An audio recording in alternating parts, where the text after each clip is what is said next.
तो बच्चों शुरू करते हैं आपकी फिजिक्स की क्लास और आपको हम पढ़ाएंगे वैद्युत द्विध्रुव की निरक्षीय स्थिति में। अक्षीय के लिए हमने बता दिया था, तो आज आपको हम बताएंगे वैद्युत द्विध्रुव की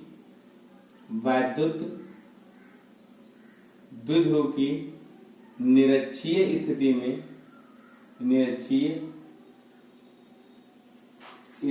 में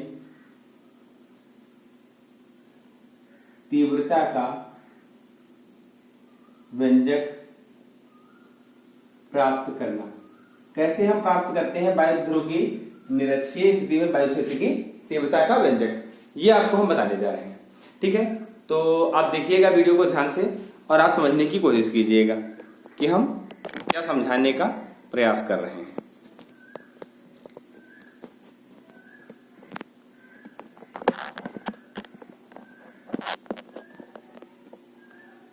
ठीक है, तो वायु ध्रुव की निरक्षीय स्थिति में आपको वायु क्षेत्र की तीव्रता का व्यंजक प्राप्त करना हम सिखाएंगे।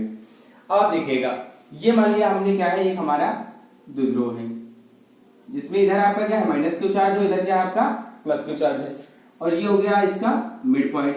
तो इसके मध्य बिंदु से r दूरी पर हमने एक पॉइंट ले लिया P और यहां पर निकाला है वायु क्षेत्र की तीव्रता। तो आप समझिएगा, ठीक है। तो ये आपकी जो डिस्टेंस है, ये दोनों डिस्टेंसेस क्या है, L है, और ये डिस्टेंस हमारी क्या है, R है। तो आप समझिएगा, ये हो गया हमारा राइट एंगल ट्रायंगल और इसमें ये हो गया आपका 90 डिग्री, ये है आपका L और ये क्या है आपका R। समझ में आ गया? तो आप अगर इसको निकालेंगे तो ये आ जाएगा आपका √L² प्लस R²। ठीक है, तो कोई दिक्कत की बात नहीं है, चलिए बनाते हैं। ठीक है, तो ये भी आपकी डिस्टेंस हो गई √L² प्लस R² और इधर भी डिस्टेंस हो गई आपकी √L² प्लस R²। अब हम शुरू करते हैं। तो माइनस क्यू आवेश के कारण तीव्रता, माइनस क्यू आवेश के कारण तीव्रता देखेंगे। तो आपका तीव्रता का फार्मूला है आपका E माइनस क्यू के कारण मानेंगे E1। तो E1 क्या हो जाएगा आपका, ये हो जाएगा आपका 1/4πε0 इंटू Q अपान डिस्टेंस आपकी है √L² प्लस R² का क्या हो जाएगा होल स्क्वायर। अब आ जाएंगे प्लस Q आवेश के कारण तीव्रता, आवेश के कारण तीव्रता। तो अब आप देखेंगे यहां पर क्या हो जाएगा आपका, हो जाएगा E2 और E2 हो जाएगा आपका 1/4πε0 इंटू हो जाएगा Q अपान √L² प्लस R² का होल स्क्वायर। स्क्वायर से आपका रूट कैंसिल आउट हो गया दोनों जगह पर। अब आप देखिए क्या यहाँ पर, आप देख लिए कि आपका E1 की वैल्यू किसके इक्वल है, E2 के इक्वल है। इक्वल कितना है आपका 1/4πε0 इंटू Q अपान आ गया आपका क्या L² प्लस R²। अब आप आगे समझेंगे क्या, इधर देखेंगे। तो आप देखिएगा यहां पर आपका जो प्लस चार्ज के कारण होगा वो होगा आपका इंटेंसिटी ऑफ इलेक्ट्रिक फील्ड, मतलब वायु क्षेत्र की तीव्रता बाहर की ओर, इसको हमने माना है E2, और इस माइनस के कारण होगा इनसाइड, ये होगा आपका E1। अब देखिए अगर एंगल आपका थीटा है यहां पर, तो थीटा यहां पर भी ये हमने एंगल मान लिया, लेट किया है। तो इस थीटा, ये वाला एंगल थीटा है और यहां पर हमने इसके पैरेलल लाइन खींच ली, तो ये थीटा है, तो आपका ये वाला एंगल भी क्या होगा, थीटा होगा। ये आप जानते हैं ये एंगल और ये एंगल सेम होते हैं। ठीक ऐसे ही हमारा ये वाला एंगल इसके इक्वल भी होता है, तो आपका जो ये वाला एंगल होगा वो इसके इक्वल हो जाएगा और ये भी क्या हो जाएगा, थीटा। अब देखिए जो हमारा कंपोनेंट बटेंगे, तो इस E1 का जो आपका कंपोनेंट आएगा, एंगल इधर जुड़ा होगा उधर आ जाएगा आपका E1 cos थीटा। अब इधर E2 का भी देखेंगे, इधर आपका क्या हो जाएगा, ये हो जाएगा E2 cos थीटा। हो गया। अब देखो अगर देखेंगे E2 का, तो परपेंडिकुलर कंपोनेंट जो होगा हमारा वो क्या हो जाएगा, वो हो जाएगा E2 sin थीटा। और इसके लिए देखेंगे तो इधर हमारा जो आ जाएगा वो क्या आ जाएगा, वो आ जाएगा E1 sin थीटा। और E1 E2 की वैल्यू सेम है तो दोनों अपोजिट है, ये कैंसिल आउट हो जाएंगे। बचेगा केवल क्या आपका E1 और E2 cos थीटा बचेगा। तो आपका जो परिणामी हो जाएगा यहां से रिजल्टेंट जो हो जाएगा वो क्या आ जाएगा, परिणामी क्या हो जाएगा आपका, ये हो जाएगा आपका E is equal to E1 plus E2, क्योंकि दोनों की डायरेक्शन क्या है, सेम है। वैल्यू रख देंगे 1/4 pi epsilon naught into Q अपान क्या हो जाएगा आपका L square plus R square. ठीक है, ये आपका दोनों जगह पर सेम है, ये हो गया आपका कॉमन। E1 और E2 दोनों में ये क्या है, इक्वल है, दोनों में सेम है, तो हमने ले लिया कॉमन। तो देखो cos थीटा यहाँ भी, cos थीटा यहाँ भी, तो ये आपका बच जाएगा cos theta plus cos theta. और ये आपका क्या तैयार हो गया, ये आ गया आपका 1/4 pi epsilon naught into Q into ये हो जाएगा आपका 2 cos थीटा और डिवाइड बाई हो जाएगा L square plus R square. Okay, तो इतना आपको समझ में आ गया होगा उम्मीद है। तो बढ़ते हैं फिर आगे और आगे आपको समझाते हैं। तो आप देखिएगा इधर,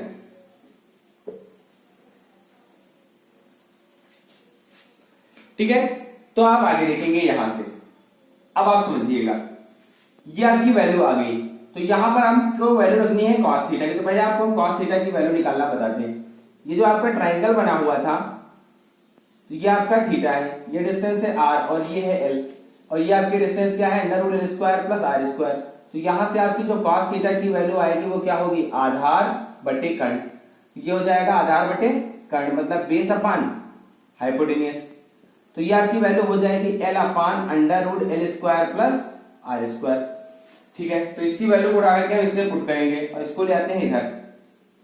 तो ये आपका हो जाएगा E is equal to 1/4 pi epsilon naught, 4 pi epsilon naught into ये हो जाएगा Q into 2 into cos theta की वैल्यू, पहले अपान में इसको रख लें, ये हो गया आपका L square plus R square into आ जाएगा L अपान, और अंडर रूट का मतलब होता है आपका पावर हाफ, तो ये हो गया L square plus R square की पावर कितना आ गया, आधा।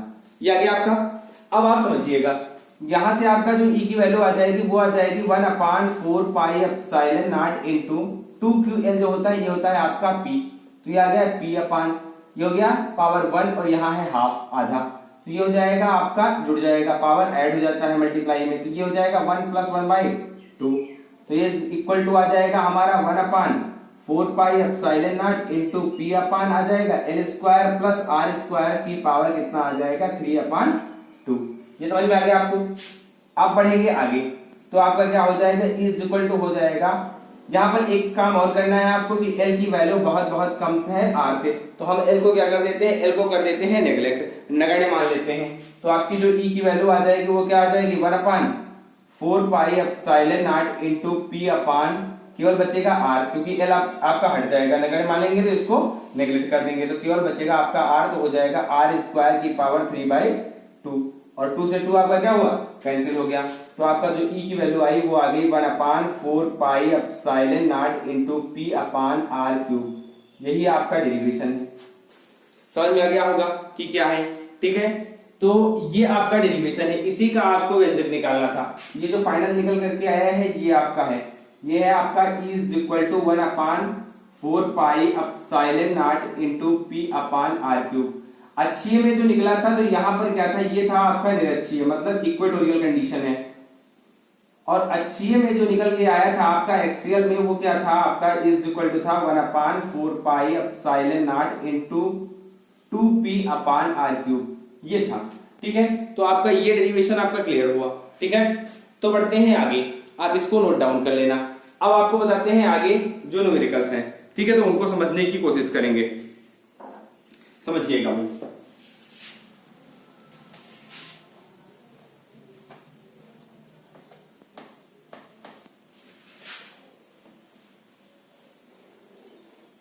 अच्छा हाँ, आपको ध्यान ये रखना है कि थोड़ी और भी बातें बतानी है।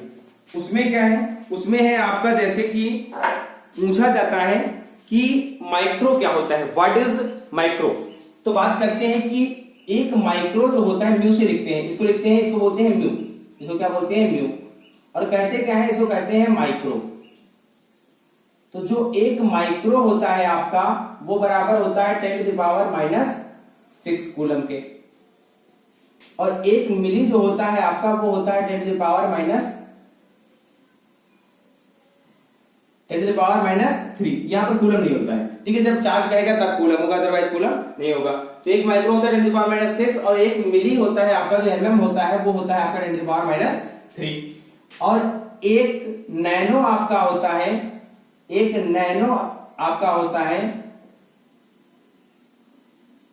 मीटर हो जाएगा, फिर एक नैनो होता है आपका 10⁻9 और एक एंगस्ट्रॉम जो होता है ये होता है 10⁻10 और एक पीको होता है आपका 10⁻12। तो इन सारी वैल्यूज को आप यहीं पर याद करेंगे। माइक्रो 10⁻6, मिली आपका 10⁻3, नैनो आपका 10⁻9, एंगस्ट्रॉम 10⁻10 एंड पीको आपका 10⁻12। ठीक है, तो आप ध्यान से देखेंगे, ठीक है, इन सबको एक बार ध्यान से देख लेंगे, जिससे कि जब मैं आपको बीच में क्वेश्चन करूंगा तो उसको आपको कमेंट में हमें आंसर देना होगा। ठीक है, तो आप बताएंगे हमें आंसर। ठीक है, तो ये आपका पहला क्वेश्चन है, पहला क्वेश्चन आपसे हम बताएंगे, पूछेंगे मतलब। अब आप समझेंगे यहां पर एक और टर्म यूज होगा, वो क्या है, यूज होगा आपका कि एक इलेक्ट्रॉन का चार्ज कितना होता है। तो एक इलेक्ट्रॉन का जो चार्ज होता है हमारा वो होता है कितना, 1.6 इंटू 10⁻19 कूलम का चार्ज होता है। Electron have charge 1.6 into 10⁻19 coulomb. एक इलेक्ट्रॉन पर हमारा 1.6 इंटू 10⁻19 कूलम का चार्ज होता है। ठीक है, तो इस बात को भी आप ध्यान रखेंगे। अब आगे बढ़ते हैं।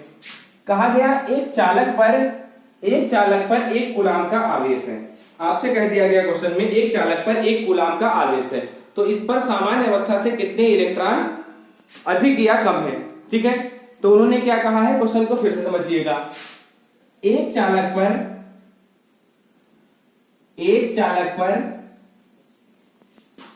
एक कूलम का धनावेश है। तो हमें क्या निकालना है, कहना कितने इलेक्ट्रॉन होंगे इस कंडक्टर पर। How many electrons this conductor have.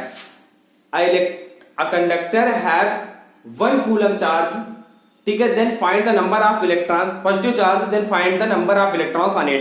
ठीक है, इस पर हमें नंबर ऑफ इलेक्ट्रॉन्स फाइंड करने हैं, हमें इलेक्ट्रॉनों की संख्या को निकालना है। ठीक है, तो आप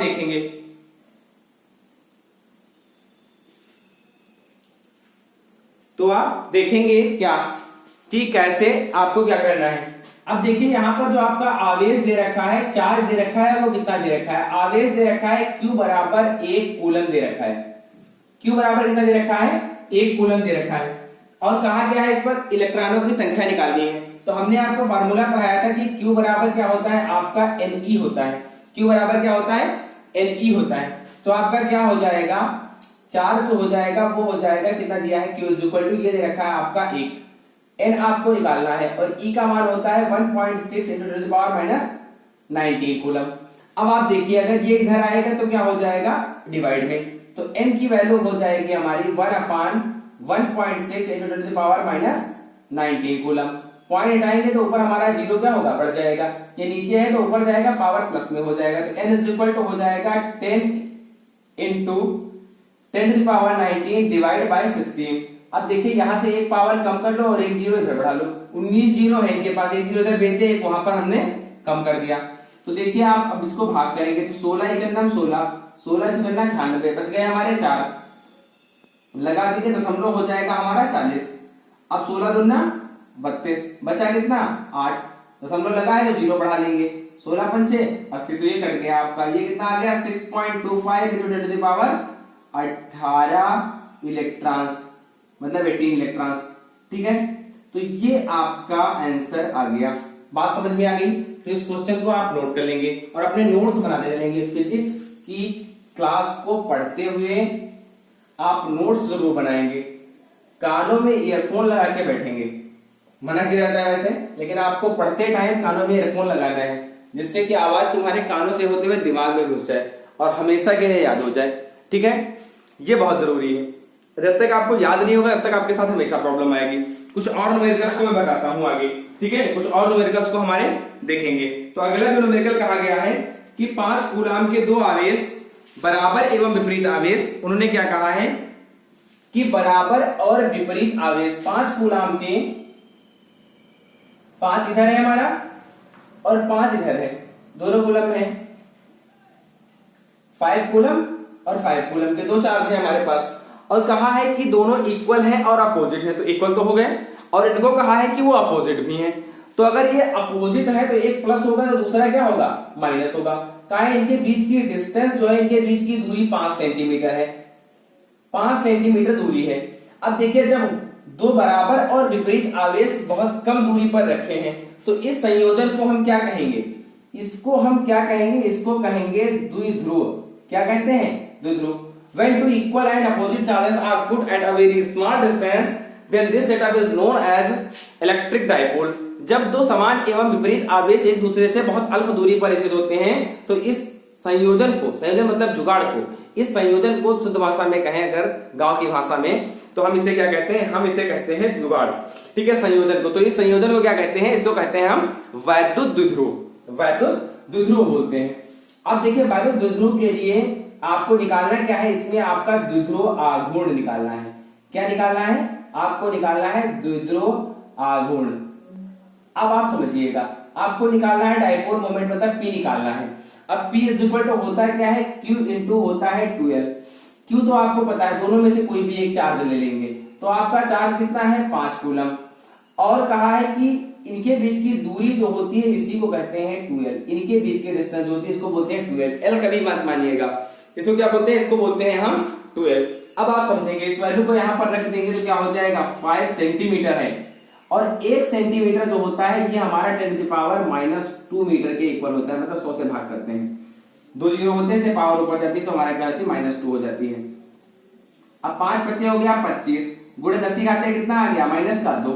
अब देखिए जब इसको हम हटाएंगे तो पॉइंट यहां लग जाएगा, कैसे, ये आपका 25 और ये 100 आपका कहां आएगा, डिवाइड में 2 जीरो काटेंगे तो 1 और 2 के बाद क्या लग जाएगा, आपका पॉइंट आगे लगा लो 0, तो आपका कितना आ गया 0.25।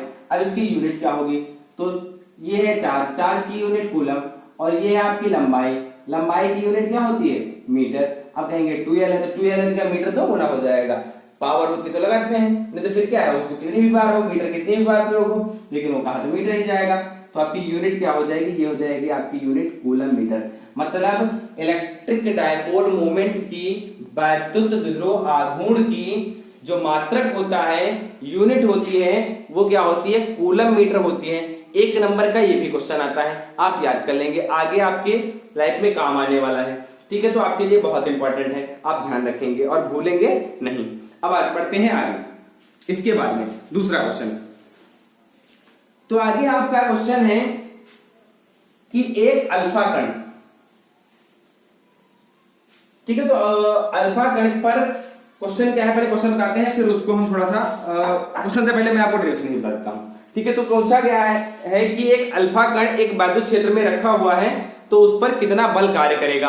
How many force will act on alpha particle placed in a uniform electric field 5 × 10⁻⁵ something कुछ भी दे रखा है, उसको लेना देना नहीं है। ठीक है, तो जब भी कोई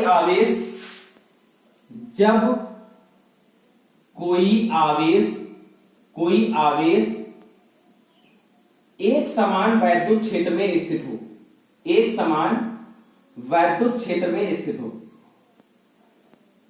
वैद्युत क्षेत्र में स्थित हो,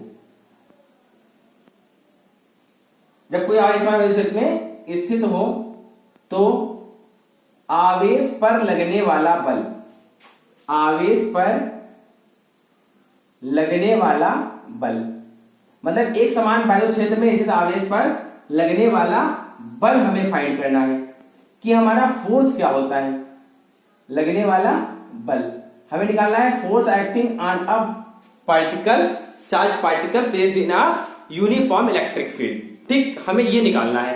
अब आप बात को समझिएगा, थोड़ा ध्यान दीजिएगा। मान लीजिए हमारा ये एक इलेक्ट्रिक फील्ड है E, और इसमें क्या रखा हुआ है, इसमें रखा हुआ है हमारा एक चार्ज पार्टिकल Q, और इसके ऊपर फोर्स कितना लगेगा हमें ये बताना है। ठीक है, तो हमारे पास हमने क्या पढ़ा, इलेक्ट्रिक फील्ड कहां से आती है। सबसे पहले आपको फिर से यही बात जाननी है, इलेक्ट्रिक फील्ड जो आपकी आती है वो आती है चार्ज के कारण। जब कोई चार्ज होता है तो इससे कुछ दूरी पर होती है आपकी इलेक्ट्रिक फील्ड। इलेक्ट्रिक फील्ड होती है मान लीजिए r डिस्टेंस पे, यहाँ पे इलेक्ट्रिक फील्ड देखेंगे तो आपको समझ में आएगा कि इलेक्ट्रिक फील्ड एक्चुअल में क्या है। ठीक है, तो इलेक्ट्रिक फील्ड आपका यहां से क्या निकल के आता है, r डिस्टेंस पे आपका आता है E = 1/4 4 pi epsilon naught into Q upon R square. ये मान लिया हमने चार्ज क्या है Q1 है, तो यहाँ क्या हो जाएगा Q1 अपान आर स्क्वायर। और अगर इसी पॉइंट पर हम दूसरा चार्ज रख दें Q2, तो बताइए इन दोनों के बीच लगने वाला फोर्स क्या होता है, F क्या होता है। ये होता है हमारा 1 upon 4 pi epsilon naught into Q1 Q2 upon R square. ये आपको कूलम्ब के नियम में हमने बताया, बात समझ में आ गई होगी। अब बताइए इसमें और इसमें रिलेशन क्या है। तो इसमें और इसमें जो रिलेशन है हमारा वो क्या होता है, वो होता है हमारा दोनों को हम कर देते हैं डिवाइड। दोनों को हम क्या कर देते हैं, कर देते हैं डिवाइड। अब हमारा कौन सा चार्ज पार्टिकल है, Q2 रखा हुआ है, और कौन किसकी इलेक्ट्रिक फील्ड में, Q1 की इलेक्ट्रिक फील्ड में। तो ठीक है, चेक करते हैं। तो F को हम E से क्या कर देते हैं, डिवाइड कर देते हैं। तो ये आ जाएगा आपका 1 upon 4 pi epsilon naught into Q1 Q2 upon R square divide by, इसको रखेंगे तो 1 upon 4 pi epsilon naught into Q1 upon R square. अब देखिए Q1 अपान आर स्क्वायर और 1 upon 4 pi epsilon naught cancel हो गया, तो F अपान E की वैल्यू जो आई वो आ गई आपकी Q2। मतलब F upon F is equal to, ये उधर जाएगा क्या हो जाएगा मल्टीप्लाई, तो ये हो जाएगा Q2 इंटू E। बात समझ में आपको आ गई होगी, हमें लगता है शायद आ गई हो। तो मतलब आपका चार्ज क्या है, Q है, और इलेक्ट्रिक फील्ड क्या है, E है। तो आपका जो फोर्स लगेगा वो क्या लगेगा, आपका F is equal to Q into E लगेगा। यही आपका फॉर्मूला है। ठीक है, आपको इस फार्मूले को क्या कर लेना है, इसको कर लेना है लर्न, मतलब आपको कर लेना है इसको याद। ठीक है, तो उन्होंने पूछा क्या था, क्वेश्चन को कंप्लीट कर देते हैं फिर आगे बढ़ते हैं। ठीक है, तो क्वेश्चन आप देखेंगे, क्वेश्चन क्या है आपका। क्वेश्चन था आपका ये, इसको पूरा नोट करेंगे आप। ठीक है, आप उसको पूरा नोट कर लेंगे, ज्यादातर न्यूमेरिकल ही इस पे आता है। अब आप देखिएगा, उन्होंने कहा है एक अल्फा पार्टिकल है, क्या है, अल्फा कण है, और ये रखा हुआ है हमारा किसमें, वैद्युत क्षेत्र E बराबर 5 गुणे 10 की घाते 4 न्यूटन मीटर।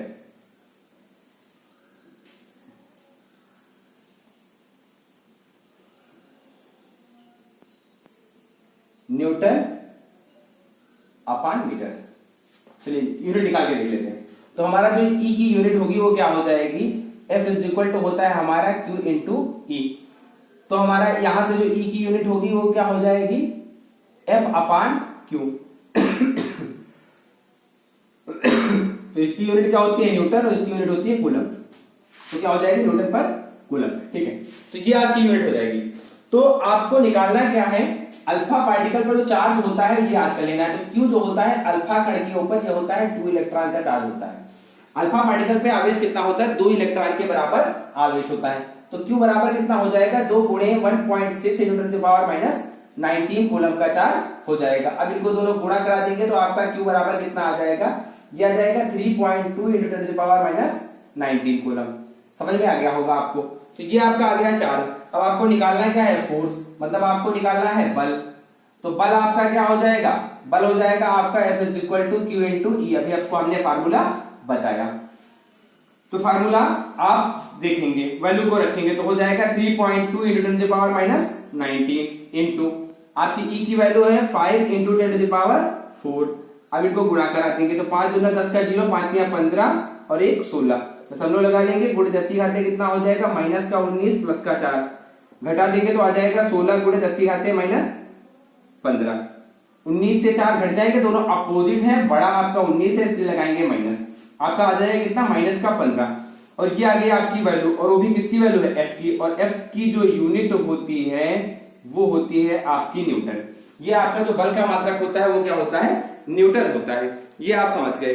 ठीक है, अच्छा एक चीज और आपको बताएंगे, अगर दो आवेश रखे हुए हैं, अगर दो आवेश रखे हुए हैं तो उनके बीच में कितनी वैद्युत स्थितिज ऊर्जा है, मतलब कितना आपका वर्क डन है, या कितना उनके बीच की इलेक्ट्रिक पोटेंशियल एनर्जी है, ये आपको हम बताएंगे आगे। आपको आगे हम क्या बताने वाले हैं, हम आपको बताने वाले हैं इलेक्ट्रिक पोटेंशियल एनर्जी। ठीक है, तो जब भी आपके कोई दो चार्ज होंगे, मान लीजिए आपका एक चार्ज है Q1 और एक चार्ज है Q2, एक यहां पर रखा है और एक यहां रखा हुआ है, और इनके बीच की डिस्टेंस क्या है, इनके बीच की डिस्टेंस है r।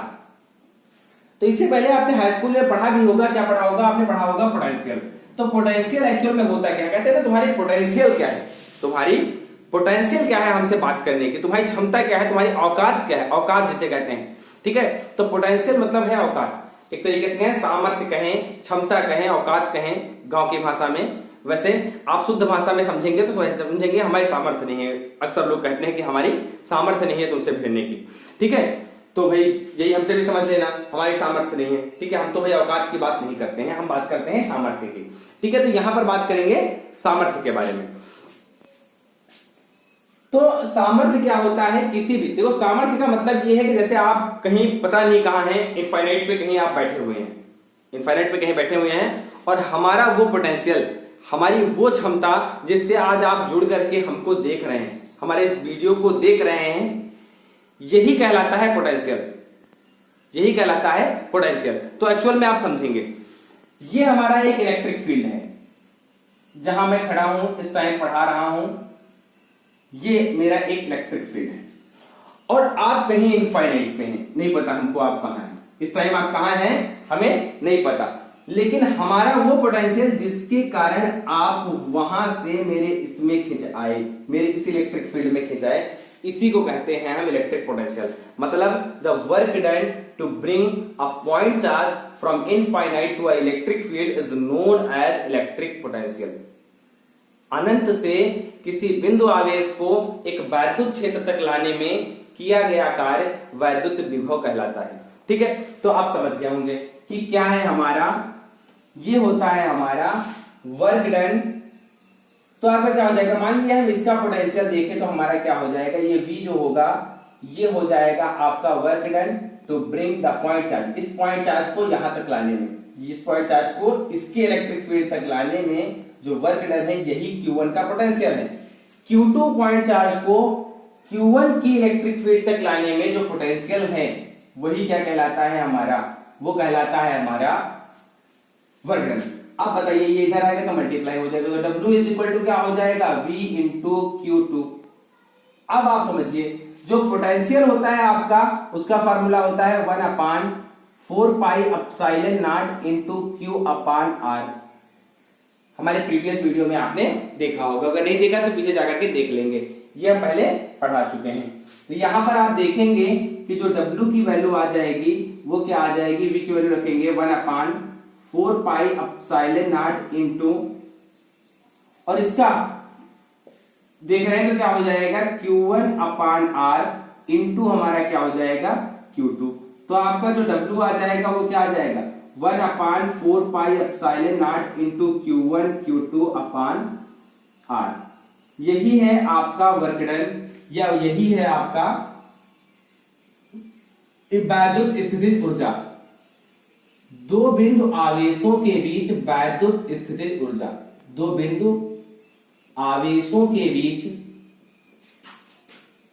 आवेशों के बीच वैद्युत स्थितिज ऊर्जा, वैद्युत स्थितिज ऊर्जा, electric potential energy between two charges, electric potential energy between two charges. ये है आपका हेडिंग और ये है आपका डेरिवेशन। तो आप इसको क्या करेंगे, नोट कर लेंगे अपनी कॉपी में, ठीक है ना। तब तक के लिए थैंक यू वेरी मच, और आज की क्लास यहीं पर एंड होती है। एक बात और बताना है आपको कि आप सभी लोग मेरी क्लास को रेगुलर देखने के लिए सब्सक्राइब कर लें हमारे चैनल को, और बेल आइकन को दबा लें, बेल आइकन को दबा लें, ठीक है, जिससे कि आपको रेगुलर नोटिफिकेशन मिलते रहे। और अगर आपको वीडियो पसंद आया हो तो प्लीज लाइक करें और कमेंट करें, ठीक है। और हाँ, कमेंट करने से पहले, कमेंट आपको फर्जी नहीं करना है, कमेंट के लिए आपको क्वेश्चंस हैं और उन क्वेश्चन को आपको हमें आंसर देने हैं, ठीक है। तो क्वेश्चंस क्या है आप सुनिएगा ध्यान से। क्वेश्चन ये है, पहला क्वेश्चन ये है आपसे कि आपको बताना है कि what is the value of one electron charge. एक इलेक्ट्रॉन जो हमारा चार्ज है उसकी वैल्यू क्या होती है, आपको ये बताना है। एक इलेक्ट्रॉन पर कितना आवेश होता है ये आपको बताना है। दूसरी बात आपको बताना है एक अल्फा कण पर आवेश कितना होता है। सुनिएगा भाई, सुनते चलिएगा। एक इलेक्ट्रॉन का चार्ज बताना है आपको कमेंट में, एक अल्फा कण का चार्ज बताना है, और आपको तीसरा क्वेश्चन आप लाइन से जितने भी लोग देखेंगे उतने सारे लोग कमेंट करेंगे, और तीसरा नंबरिंग डाल के लाइन से आप करते जाएंगे और हम समझ जाएंगे कि आपने वीडियो ध्यान से देखा वीडियो ध्यान से देखा और हमारे क्वेश्चंस के सही आंसर दिए। और तीसरा है आपका कि एक माइक्रो की वैल्यू कितनी होती है, ये माइक्रो ही है ना, एक म्यू की वैल्यू कितनी होती है। तो इन तीनों प्रश्नों के उत्तर आप कमेंट में देंगे, ठीक है। और हम देखेंगे किसने हमारे वीडियो को बहुत ध्यान से देखा है, ठीक है। तब तक के लिए थैंक यू वेरी मच।